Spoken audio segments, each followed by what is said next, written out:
Oke, assalamualaikum warahmatullahi wabarakatuh. Selamat pagi teman-teman. Gimana kabarnya per pagi ini? Jadi masih pada semangat gak untuk bersepedanya?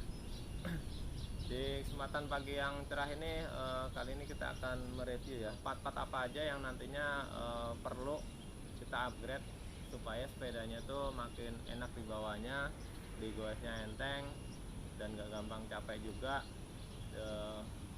Yang lainnya mungkin biar sepedanya tuh makin enak dilihat ya. Jadi kalau sepedanya udah enak dilihat, part-part penunjungnya juga udah oke, tuh pembawaan bersepedanya tuh jadi makin semangat ya. Biar harapannya sepedanya enak dipakai, enak dilihat, kita jadi semangat goes, balik lagi ke tubuh kita yang jadi lebih fit ya. Ini sepeda Troy X9, sekilas terlihat ini udah nggak standar lagi. Udah beberapa part itu kita upgrade ya, dari bawaan sepedanya menjadi yang seperti sekarang terlihat. Dan apa aja yang udah kita upgrade, mari kita cek satu persatu. Kita mulai dari depan dulu ya, di bagian wheelset, karena memang dari wheelset itu yang jadi PR utama dari spek bawaan Troy X9 ini. Jadi Troy X9 itu bawaannya dia masih 16 plus menggunakan hub dari Joytech ya. Dan kemarin sempat saya upgrade, saya ganti menggunakan hub Strammer ya. Hub Strammer ini bawaannya 32, cuman karena rimnya juga saya upgrade, ini beda spek ya antara rim dan hubnya. Jadi hubnya 32 hole, remnya cuman 20 hole. Dan untuk wheelset ini kemarin sepaket ya, saya upgrade dari hubnya dan juga remnya. Jadi bawaannya kan 16 plus, ini saya up menjadi 18 in ya.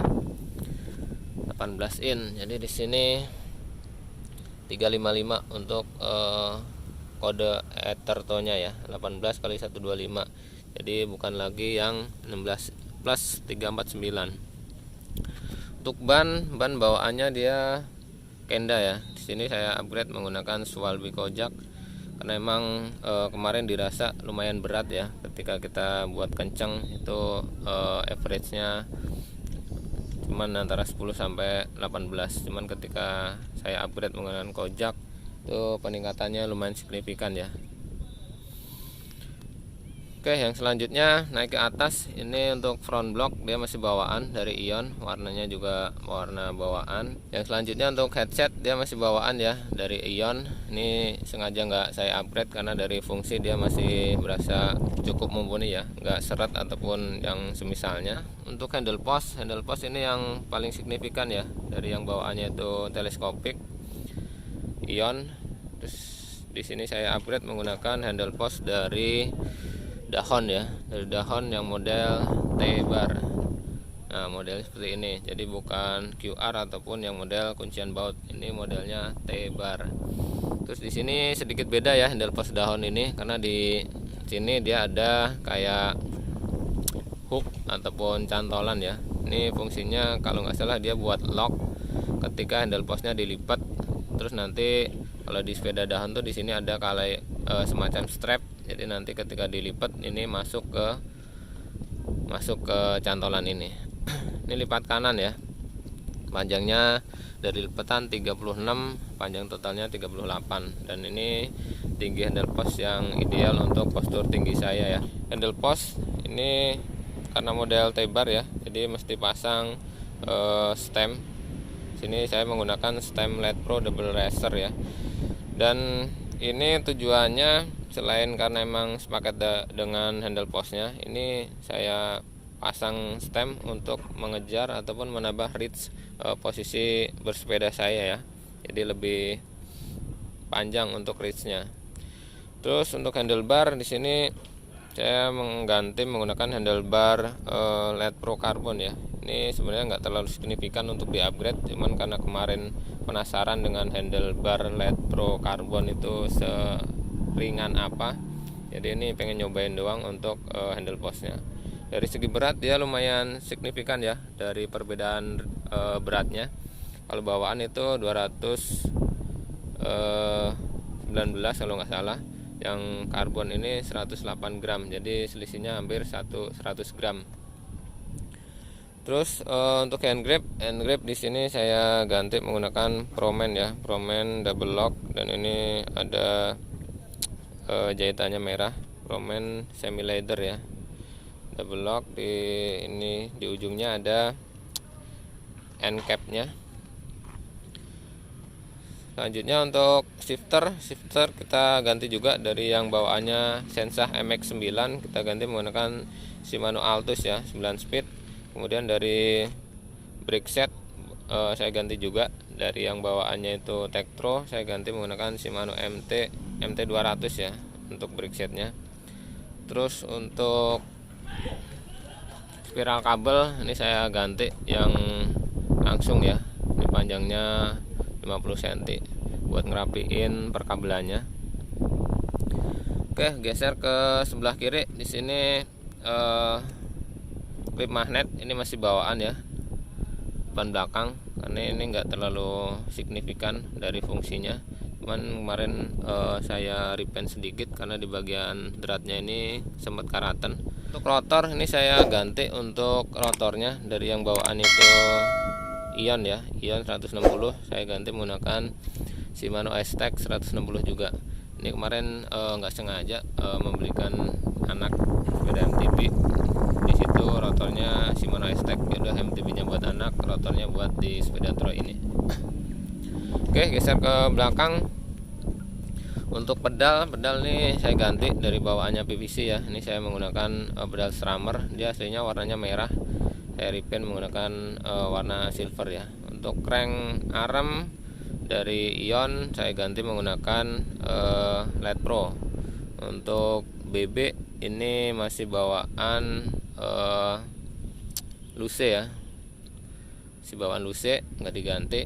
Terus geser ke belakang, di sini saya pasang kickstand ya untuk standar quick release, karena bawaannya nggak ada standarnya, itu sedikit repot kalau misalnya kita istirahat, ketika goes tuh mesti cari sandaran untuk sepedanya. Terus untuk rotor belakang sama dengan yang depan Shimano S-Tech.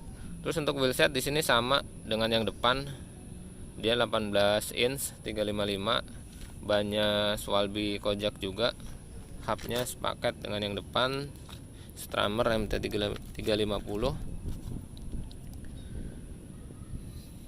Terus geser ke sebelah kanan, sini untuk sprocket ya, untuk sprocket saya ganti juga menggunakan dari yang bawaannya Sunshine, kita ganti menggunakan Z-Race yang 9 speed juga.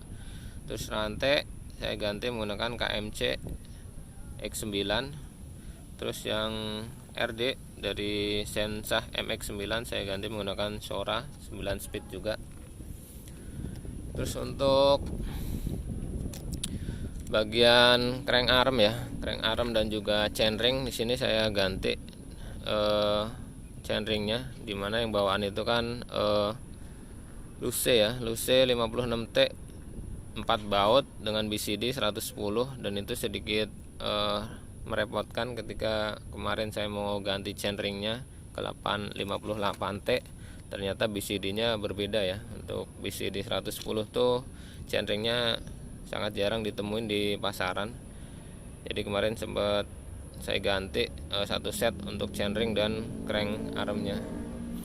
Dan untuk chainring ini saya up sedikit, dari bawaan 56T saya up menggunakan 58T ya. Cuman bedanya di sini saya menggunakan chainring jenis oval ya, bukan lagi yang chainring bulat. Seat clamp masih bawaan Ion, ini udah mulai scratch ya, cuman nggak ada pengaruh di fungsinya, jadi sengaja nggak saya ganti. Ini saya pasang pelindung debu ya. Terus untuk seat post ini saya ganti menggunakan copotannya Pacific Dot ya, yang model lengkung di belakangnya, karena yang seat post bawaan itu kemarin scratch parah karena emang sempat kemasukan debu di sleeve-nya, dan ketika dinaik turunin itu ternyata emang bikin scratch parah di seat postnya. Oke, untuk seat post ini sengaja saya ganti menggunakan yang model lengkung seperti ini ya. Saya nggak tahu ini jenisnya seat post apa yang model lengkung ini, tapi sengaja saya cari ini untuk mengejar reach ya, posisi reach berkendara. Jadi supaya posisi duduknya lebih mundur, dan di depan dia ada stem buat posisi tangan lebih maju. Jadi secara posisi berkendaranya itu sedikit lebih nunduk ya dibanding dengan seat post bawaan dan juga handle post bawaan. Oke, untuk saddle ini juga saya ganti. Kemarin yang bawaannya itu dipakainya sebenarnya lumayan nyaman, cuman ketika goes rada jauh ya, 30 km lebih, itu mulai berasa panas di pantat, jadi mulai berasa nggak nyaman. Mungkin karena sponnya ataupun yang lainnya saya kurang paham, cuman kemarin saya ganti menggunakan AC90 ini, dan saya cari yang model lubang di tengahnya untuk mengurangi panas ataupun nggak nyaman ketika bersepeda ya. Jadi yang model bolong gini lumayan membantu untuk sirkulasi di bagian bawah ya. C90 ini semi leather ya, bahannya bukan karbon ataupun yang gel. Oke, yang selanjutnya masih ada satu part yang kemarin saya upgrade ya. Posisinya dia nggak kelihatan dari luar, cuman ini kemarin sempat saya modif karena emang dirasa perlu ya. Dan ini menjadi salah satu bagian yang membedakan antara frame Troy dan juga frame Evenhound gas ya. Dia dari frame dan juga forknya dia udah mirip ya dengan Evenhound, bahannya juga mirip, cuman yang membedakan hanya di bagian baut jangkarnya. Dimana kalau yang Troy ini dia masih menggunakan baut jangkar ya, baut jangkar yang kecil itu. Sedangkan yang di Evenhound itu kan udah menggunakan baut besar, baut direct dari handle post ke forknya. Nah, dari situ saya terinspirasi dari Evenhound untuk mengganti baut jangkarnya menggunakan baut yang gede. Jadi tujuannya untuk lebih stabil ya, nggak ngayun seperti itu.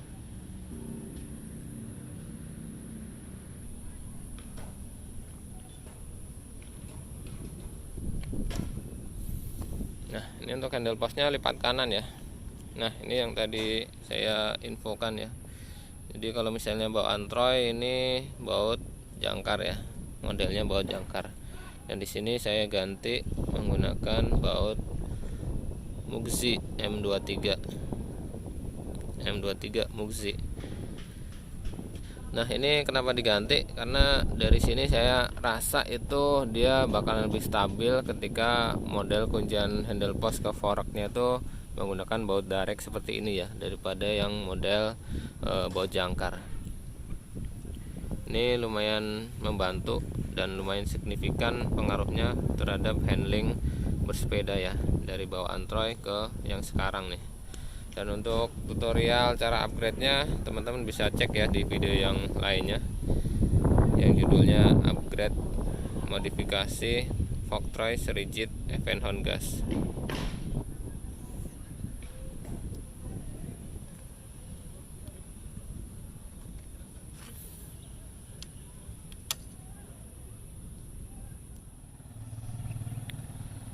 Dan mungkin itu ya untuk part-part yang di-upgrade dari spek bawaan Troy X9. Dan untuk spek yang sekarang terpasang di sepeda ini saya rasa udah cukup mumpuni untuk bersepeda di berbagai medan ya. Di goes juga udah mulai terasa enak, mulai enteng, nggak bikin gampang capek juga. Jadi dengan spek yang sekarang terpasang itu ya jadi lebih nyaman bersepeda ya, sesuai fungsinya. Jadi kita upgrade part sepeda itu untuk meningkatkan performa ya,